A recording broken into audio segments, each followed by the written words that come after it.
Hey guys, 4Ice here, and it looks like 343 have finally fixed their game. It is only partially fixed, there's still a lot of issues with the game at this point, but I think most people will just be glad to actually be finding players in matchmaking and not lagging out every single game when they do find one. So last night I jumped into the Team Slayer playlist and I got Team VRs and Construct twice back to back. The intro clip's just a killing frenzy I got straight from the start, and I must have been against mega BKs because I was all over the place and it still took them a solid 3 minutes to kill me. I managed to get 10 kills, so that was decent. The second game wasn't much better for me in terms of performance, but I'm pretty sure I still got Spree and 9 right from the start, so it's pretty much the same again, but this time it was a lot more difficult because it was an unbalanced game, which is happening more often than not at the moment, but as I say, it's great to just actually get a game in the first place. The game was pretty slow paced as it was a 2v3 and we actually come out as victors, so that was nice. I felt I was carrying my teammate in the beginning, but he picked it up and he saved me a few times. In fairness, neither of us had a really particularly good game, but we had played a team with an extra man, so you're going to be happy with that. The game after this one was BR's on a Halo 2 map, that's name escapes me. Warlock maybe? But anyway, he was on the other side and he destroyed me in that, so I guess he just had a first start to this one. I did make a lot of careless mistakes towards the end of this game, where I got needlessly aggressive, just trying to get a better score, but in the end, most of the times I rushed too hard or I made the wrong choice, and my shot was off so I couldn't capitalize. But I think if I'd been on top form, I probably could have gotten away with it, because we weren't really against the strongest opposition. The Master Chief Collection is almost like a new game for me because I've never actually played Halo 1 before. I played Halo 2 online the day that the servers were put to sleep. Alright, I played Halo 3 to death, and well, 4, let's just say that wasn't my favourite. I've been through a few 360s in the last year, so it didn't get played much, and I completed the campaign on Legendary, and that was about it. There really wasn't much more enjoyment to get out of that game for me. Going back to Halo 3, that was the game that got me into gaming. I mean, I was always only nerd. You'd always find me glued to my PS1 or PS2 playing the likes of San Andreas or the original Metal Gear Solid. In fact, I don't know if anyone remembers, but years ago you used to get demo discs for the old PlayStations and they'd have quite a few demo games on there. If anyone has ever played the original Metal Gear Solid, they'll know what I'm talking about here, but on the demo for Metal Gear Solid it was literally only the first 2 scenes, but I could play it for hours. You'd watch a cinematic all the way through, and then you'd play the first scene in the underground warehouse bit, picking up all the rations you could carry, but you wouldn't just sneak out and grab the lift. Nah, no chance. You'd knock on other walls and run away and run through puddles, anything you could to get the attention of guards, but without being caught. Then eventually you'd kill them all and grab the lift. Then when you get outside, you run to the far right, up the hill where the snow is, and you tap on the containers to make a noise, so the guard would be like, "Huh? What was that noise?" And then he'd come over and he'd be like, "Huh? Whose footprints are these?" And he'd run in circles around the container and let him follow the footsteps, and then when he stopped following them, you'd knock on the container again, just to start all over. Honestly, wasted so much of my childhood just doing that, and it was unreal. Even when the magical day came when I got the full game, it still took me hours to finish the first 2 scenes.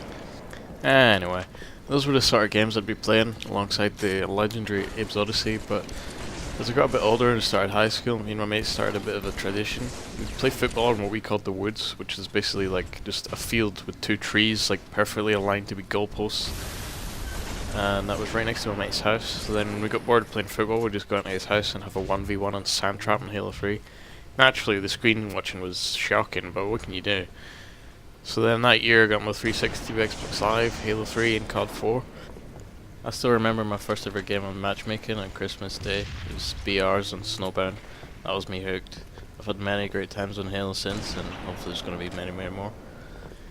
I'm waiting on my mate getting his Xbox One at Christmas so we can play the Master Chief Collection together, and then we can play the Halo 5 beta, which is in December, and I'm looking forward to that a lot. A lot of Halo fans have been voicing concerns that they think it looks too COD-like, but from what I've seen, it's still the same game we know and love. I mean, yeah, when you zoom in with a BR, it does look like you're holding in the left trigger in Call of Duty and aim down the sights of a FAMAS, but the scope doesn't make your shot any better, it helps you to aim at distance. Like, if you've got incredible aim, you can still hit the same shots at distance with hip fire, so it doesn't change the game in the slightest. It might resemble Call of Duty, but it doesn't feel like it. In the case of Reach and 4, I felt that the Halo series was getting too complicated in terms of gameplay. The introduction of things like the jetpack were undoubtedly awesome, but as you add more and more things, the mechanics of the game change and the whole dynamic of the game changes, and it doesn't feel like Halo anymore. I love the simplicity of Halo 3 where you could just line up directly your sniper and wait for someone to come in a corner, and the only way to counter that is to either jump or crouch your way around the corner. I like the fact that unless you use grenades, you're never going to beat someone who's better than you in a PR battle unless you get the first couple of shots on them, but the more complicated the games get, the more difficult it becomes to play them. And yeah, it did make it a lot of fun. I couldn't get enough of the Reach beta, but when people start to become aware of things that can give them an advantage, it gets very monotonous because they just whore it and it becomes overpowered. Especially when they're likes of me, because I like to make montages, and so clips were ruined by the likes of the armor lock ability, for example. Halo 5 does have a lot of new features, but they don't appear to be too overbearing on gameplay from what I've seen yet.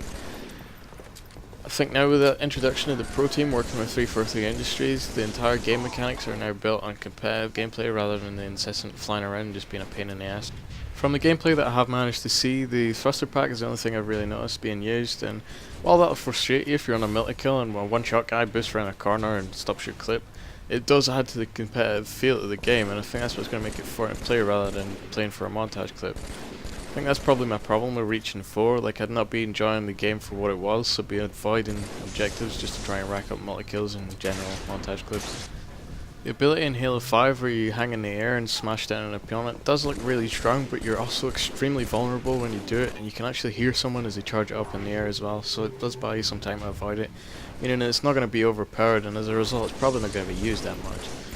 The ability to slide and climb are undoubtedly going to change the feel of the game, but I don't think it's really going to be a bad thing. Like, how many times have you been so close to making a jump in Halo but fell short and had to try again? And it's happened to me more than enough times, and the sliding thing is, again, it's just going to add to the competitive feel, and I just can't wait to get hold of the game.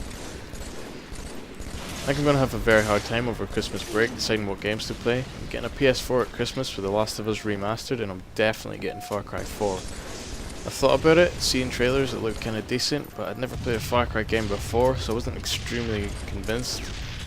But the day before 4 was released, a mate of mine gave me a shout to say Far Cry 3 was on Steam for a stupidly low price. Naturally, I thought fuck it, I might as well try it out. So I jumped on Steam and saw that you could get the whole collection for like $7.50, so I took a gamble and I think it's definitely paid off. I started with Far Cry 3 and I haven't played much of it, but I'm totally in love with that game. Definitely going to get 4 on PS4 though, because I'm not much of a PC gamer and it takes me too long to adjust to playing PC when I do. I play consoles a lot, and then when I go to PC I've just about mastered WASD, and the game will be like hold Q, press X, tap shift, do the hokey cokey and turn around. And I don't know, it's just weird, like even though I can type without even looking at the keyboard, like when it comes to playing games I'm like, right, where the fuck's R? Like, I don't know, it's weird. I'm just not a PC gamer. It doesn't come naturally to me, unfortunately. I also have Metal Gear Solid 5 Ground Zero sitting in my room already, but I don't have a PS4 to play it on yet, just because I pre-ordered it last year, just because I wanted the pre-order bonuses. I still have to finish Peace Walker and play the Raiden one as well before I even start on that, so I'll be a busy boy when I'm not busy getting pissed over Christmas break. I'll have all these games to play, plus it's Christmas and New Year, and I have a mate who turns 21 on New Year's Day, and then I turn 20 on the 3rd, so that's generally just a week-long annual bender. I'll spend my bedbound days just on my console of some description, that's for sure. I'm also going to be getting Bungie's new game Destiny, so I'm going to be spending a lot of money and having a lot of games to make videos with, so that's nice. I'll be spoiled for choice. Anyway guys, at this point I think I'm pretty much finished everything I want to say, so thanks for watching, enjoy the rest of the game. Remember you can like my page on Facebook and follow me on Twitter. Alright, I'm out. Cheers!